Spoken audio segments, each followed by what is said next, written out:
In this video, I'm giving you guys the secret on how we made over $100,000 a year with our photo booth rental business. No gatekeeping, there's no secret tricks here. Everything I'm telling you is exactly how we are able to do six figures with a photo booth, and I'm talking iPad photo booth. It's called the drop-off. If you're new here, this is gonna be a wild concept. If you guys have been watching the stuff we've been putting out, you've heard me talk about this, right? The drop-off. Literally, we're getting hired to drop off a photo booth. We leave it, people use it, then when they're done with it, we come pick it up. It's one of the most passive ways to make money in this business. And for me, it's a no-brainer. If we're doing drop-offs, it has to be iPad photo booth. No DSLR, no mirror camera, no webcams, iPad, because the iPad, literally, look behind me. It's your stand that has the light, that's the source of light, and then your iPad. Then you download a piece of software, then you have a digital photo booth. We even do now drop-offs with prints, but that is for a separate video. You could still do that, but there are some key factors that you have to understand and take care of when you're doing print drop-off. So for us, what has worked is allowing the customers have the photo booth all day, anytime from 11 a.m. to 11 p.m. So we basically have a 12-hour window where the customers can rent the photo booth from us. This has helped tremendously because all other companies are charging per hour. And when you charge per hour, you kind of make the customer feel like they may not everyone has a chance to use the photo booth at their party. And this is something that has helped us a lot because one of my pitches when I get a lead is, I'm on the phone with the customer, I'm telling them, like, everybody at your party will have a chance to use the photo booth. If you're paying by hour, not everyone may have a chance. And that helps a lot. And having that big window, right, 11 a.m. to 11 p.m., gives us the flexibility to do more than one drop-off.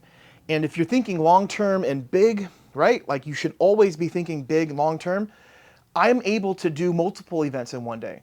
As to where the photo booth owner that is doing hourly rate and they're staying there, they can't be in two places at once without hiring an employee. I don't know about you guys, but I don't want an employee. I don't want to have to deal with people's personal issues or them saying they can't make it to work. And we like to keep it simple and grow the business as much as we can by ourselves. So that is what we're offering our customers. Unattended all-day rental. That is just for the digital option. We do drop-offs with prints, but that is an hourly rate just for the fact that you want to factor in cost of prints and whatnot. But for us, it starts off at $500 for 3 hours unattended. And again, it's a la carte pricing. That's just for the photo booth with the printer. If they want the backdrop, that's an extra 100. Prop table, that's an extra 50. And then if they want an attendant, we're charging them $50 per hour for that. And no one's ever requested that. But if they do, that is when I'm going to hire someone to just show up and just to be there and just to manage the photo booth. But most people aren't going to want to pay that $50 an hour on top of that. So the drop-off, it's going to allow you to do whatever you want with your time. So let's just say you have a 9-to-5 or you have a family and you have obligations during the week. The last thing you want to do is have a business that feels like a job. And if you're going to stay at an event, you got to think sometimes that could be 4-5 hours of your time on the weekend. And I'm okay with charging less, but keeping my time. Because all I have to do is get a second photo booth and do 2 drop-offs. I'm going to be able to make more than that one person that's staying there doing one event. And guess what? If you're able to do 2, 3, 4, 5 events in one day, that means you have 2, 3, 4, 5 more repeat customers, more referrals, more business, more experience, more reviews. The drop-off, it just makes the most sense to me. And what I love about the drop-off is since we're using these iPad photo booths, and the deluxe booth per se, right here, right? The deluxe booth behind me, it's like a 5 to 7 minute setup for the booth. It's quick. I can literally set up maybe 4 booths the time it takes one person to set up like a DSLR mirror booth. And to me, that is everything. I don't want to have to set up something that's going to take forever, something that's going to require me to bring a bunch of extra parts and troubleshoot. So the trick here with the drop-off, we're going to get into like how to execute it properly, right? I'm talking about when you're at the event. First thing you do, you show up. I highly recommend, you talk to the person in charge, you find out where you're going to set up, you bring your equipment in, you set everything up, And one thing I've learned from years of experience is set up the photo booth first. Don't do the backdrop first. Don't do the prop table first. Do the photo booth, because if you're going to have any issues with setup, right, whether it's internet or the software acting up or anything, it's going to be from your photo booth. The prop table, you know, you're not going to run into any issues. You just literally open up the table, you put the props, and then the same thing with the backdrop, you put it together and all that. So start with your photo booth, then you put together your backdrop, then your prop table. Then after you have everything set up, test it, right? Make sure you go through the photo. If you're doing GIF, go through the GIF, boomerang, and then video. Then what you do is you make sure you're doing an internet test, right? If you have LumaBooth, you can do it directly on LumaBooth now. You want to make sure that the internet is fast enough. And we're not talking about download speed, it's upload speed. For LumaBooth, it is 10 Mbps, megabytes per second. I don't know if I said that right. So you want to make sure you have a solid connection. Then again, you test by taking a photo, sending it to your phone, make sure you see it, make sure the lighting is good. You got to make sure, as always, that the booth is wiped down. And then once everything is put together, everything is set up and ready to go, you get your client or whoever is in charge, you show them the photo booth, you run them through the steps, and then you go over the time that you're going to come back to pick up the photo booth. Very, very important, because that can change. So I always like to, double check and say, we agreed 11 p.m. Is that still the case here? You'll be surprised every so often. They're like, oh, actually the venue wants us out of here by 10. One of the issues I've come across is people will book the photo booth until 11 p.m. because they have an all-day rental, and for them it's free, so they'll book 11, but sometimes they need to be out of the venue by 10. So it's always good to ask the day of, and then obviously before you leave or before you even set up, make sure you get paid. You don't want to chase down your clients to get payment after the fact or during their event. That's like the worst.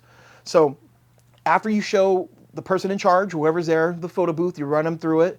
You ask them, hey, do you like the distance for the photo booth? If they want it a little bit further back, you can. But, always give them your recommendations, of course.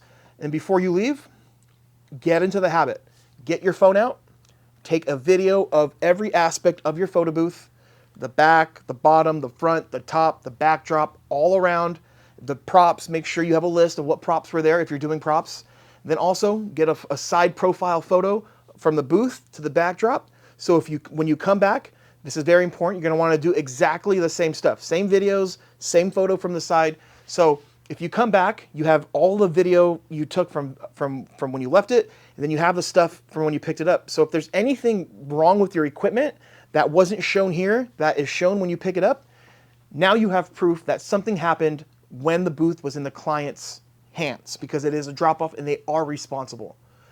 Your contracts should already be signed. All of the prep work has to be done before, but if you have that video proof, right, and photo proof, you can't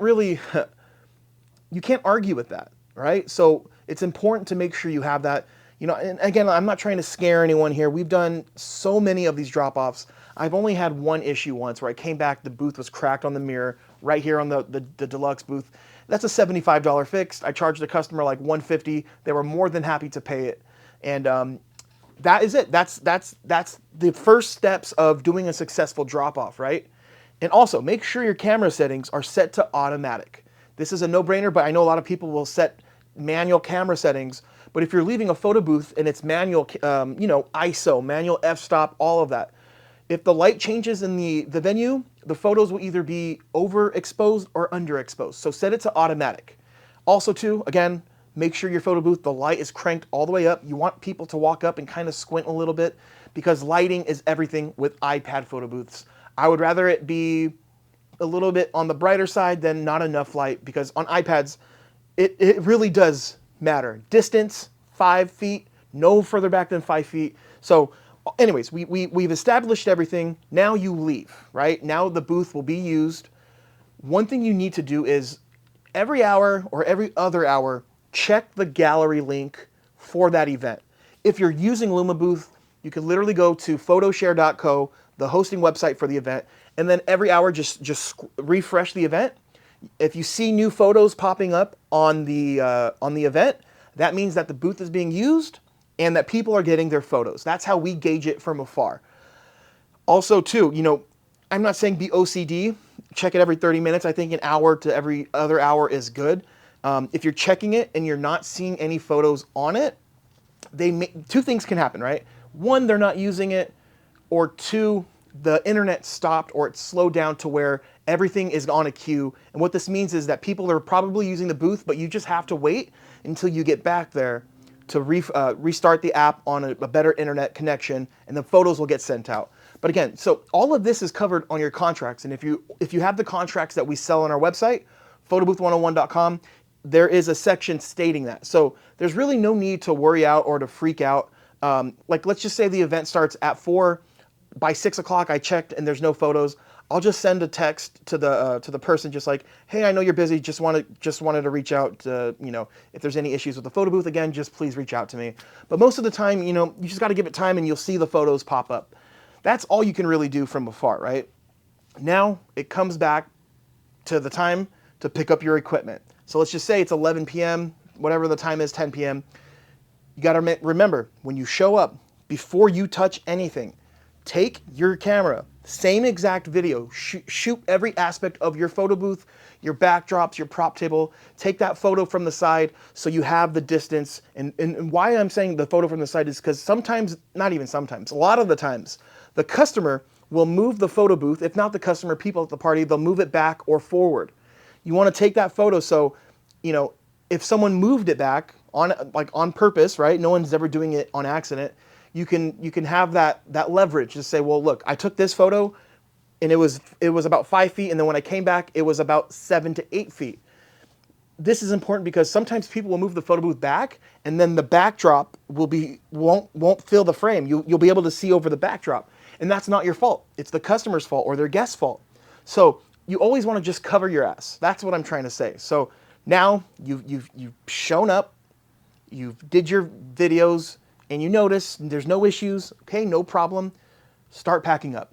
And I always say the best thing you need to do is when you're packing up is turn your booth off first. Because if you start on your prop table, right, you start taking, the props down and the booth is up and the backdrop's there, people will still start using the photo booth even though the time is ended. And the last thing you want is to start working on the prop table and end up with a line of like 15 people. That could be an extra 15 to 20 minutes while you're there. So if you start with the booth, boom, it's off, and you start packing it up, and if people come, it's like, oh, sorry, the booth is down, because you've already started taking it down. Something I've learned along the way, but let's just say you come back and you pick it up and you still see that there's a long line. You could be nice, wait an extra 10 minutes, let them use it. You can always go to the customer that hired you and say, hey, there's still a line. Do you want to extend the hour time? Then you could do that. But for most part, we just let them use it for a little bit, then we pack up.